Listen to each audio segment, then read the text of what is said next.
Coach. Jerry Anthony III with AL.com. You guys kept a lot of retention at that linebacker core. What's kind of like the plans for them, and how do you want to see them take that leap this year? Right, and I think it's important as a coach, you always build a plan for your players as to what they need to work on and then how we're going to work to improve it together. And so, even a player like, Xavier Atkins, who had amazing production and a lot of numbers, there's so many things he can be better at in his game. And so we sat down and met with him and gone through that. And I think the great part is that he's very open to that too, realizes and knows it as well. On down to guys that maybe didn't play as much, obviously, the things they need to work on. So that's what we do kind of this time of year, is individualize our plans for our players and really put it in place. Like, here's the things we've identified as, weaknesses or things to work on, and then here's specifically how we're going to work on it. And that room in particular, those guys really embrace it. It's awesome. They're very coachable, and they want to get better. You bet. DJ, just want to ask you about the room, defensive end, edge. You lost a couple of really great players there. How do you feel like the guys you brought in there? And is that a room where you may look to bring in or change the position, bring a guy like Rick in maybe, or maybe a defensive lineman to play the 5 tech, something like that? I really like the room we put together as a whole on our defensive front. Just watching guys run and move around, I think we really helped ourselves. Is impressive. There's always, you guys know, we play a lot of different personnel packages and guys in and out defensively, so we have a lot of answers for edge type guys, and whether it's in a pass rush situation or just normal down the distance. I think on our roster, one of our strengths, I think, is a lot of those linebacker body types that can play the buck position for us and or inside linebacker. Go first, and then Davis, and then Nathan. Just first, observer. You guys brought back 3 defensive linemen that were freshmen last season that got their feet wet. How important was that to bring them back, and obviously getting Dallas back for another year? How big is that for what y'all do up front? Man, I can tell you what, that waiver coming through was huge with Dallas. I think Dallas played really well for us last year. I think he got better and better as the year went on, and obviously he'll be a guy we count on for sure moving forward. So that was a big one for us. And then the 3 freshmen you talked about, I mean, those guys, they played productive snaps for us last year, and to play as a true freshman defensive line in the SEC is not an easy thing to do.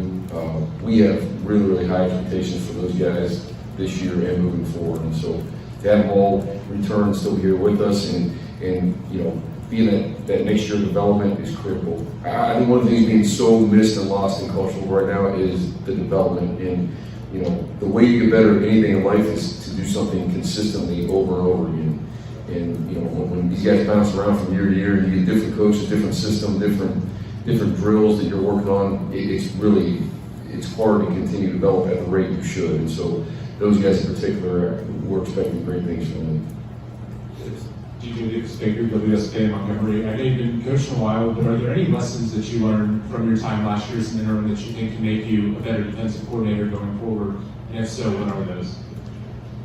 I think in life it always helps when you change the lens in which you're looking at things. Right? The things you look at then change. So sure, just for a little amount of time, it broadens your perspective on things and helps you understand maybe other positions better.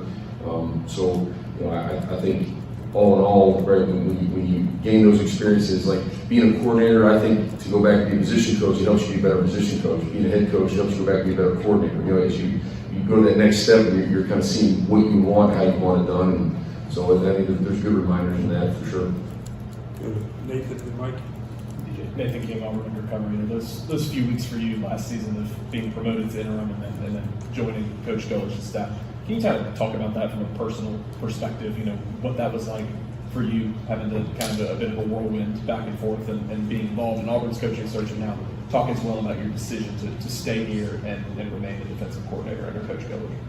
Yeah, I think we all learn from experience in life, and I think I've had enough experiences in college football and coaching in general to know when you're at a great place, don't be in a hurry to leave it. I think Auburn is a great place. I think we can win at the very highest level here, compete for championships. We will do that. I love the guys that get to coach on a day-to-day basis. I love this community, this university. My family really loves it here, and so those things are all easy. The time doing that obviously was it was 900 miles an hour, and at some point I'll have a chance to maybe look back and reflect a little better. Just really haven't had that. But it was every day going full speed, and then right into the next thing, and then into the portal and everything else going on. So that's kind of how our job works, how we operate. Go with that. I'm very, very blessed to be here, and thankful for the opportunity Coach Bowles has provided. Mike? Coach, Michael Gibbons, War Report. Xavier Atkins exploded on this season in college football last year. Can you talk about getting him back and what that does for your defense? And then can you talk about who is you guys acquired that may have the opportunity to do what Xavier did? Yeah, I mean, I think his numbers speak for themselves. Obviously, the production at a very high rate. It was really fun for me to see. I was part of Xavier's life at a younger age when he was in high school, and recruiting him, getting to know him and his situation. So to then see it through, I thought at one point we were going to be together coming out of high school, and things happened that didn't happen. But to get him here now and to be a part of that with him, to see him play at that level, has been tremendous. And like I said, I think he has a lot of room for improvement in his game. I think he's got a lot of ways to do better. And, those numbers, those are hard to improve on, but we're certainly going to strive for it. But I think just in his game in particular, there's a lot of things we can do better at that. Overall, defensively, we did make a lot of additions to our defensive front, as well as at the corner position in the back end. We have some guys there that are extremely talented. You go watch our guys in workouts and running around. It's like, okay, we got a chance to be really good. Now, you say that right now in February, the biggest challenge for all of our guys is going to be, and it's I think probably kind of nationwide, is how do you come collectively together as a team and build a togetherness and a standard of which they're going to operate together? Because you got a bunch of new faces on it, and it's like, okay, we play the ultimate team sport, and the only way you're going to have success is those guys are bought into being accountable, being a part of something bigger than themselves. And so we've already talked about a bunch of our guys, and that's what it's going to be now. But we're starting to build that right here in our winter workouts, through spring ball, through summer, and getting into the season. Go Ferg, D-Mac, and we finish. I wanted to ask you about Deshaun Womack being one of those St. Francis guys also, but he's been in the league for several years. How important is it to get a guy like him who's been there and done that, especially off the edge of this league? Yeah, huge. I mean, getting Sean was a great one for us. He's a NFL type talent, body, just all his movement skills for the size he is pretty incredible. And he has a great relationship with a lot of guys on our team, as you mentioned, the St. Francis High School connection. Those guys look up to him. He's a guy that's been a leader in their lives and somebody looked up to at a younger age as well. And so I think that's natural connection with some of the guys on our team, and we're certainly going to expect big things out of him. Right. DJ, every head coach has his way of doing things. What's different or what's changed for you over the last 4 months in the way the program's being run now? Yeah, Coach Bowles does a great job. I think he has a really good detailed plan of how he wants things done in every aspect of the program. There's a good plan in place and good reason behind it.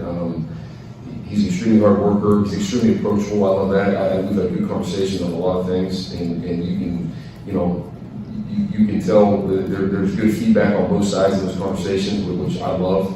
And so I think our players feel it too. I think they see it. As a coach or a player, when you're part of something, organization, I mean, you want to know that there's good reason why they're doing what they're doing. And when you know what that is and feel good about it, what else can you ask for? And he does an outstanding job as a communicator to the coaches and players. All right. Thank you, Jay. Thanks, DJ. All right, guys, thank you.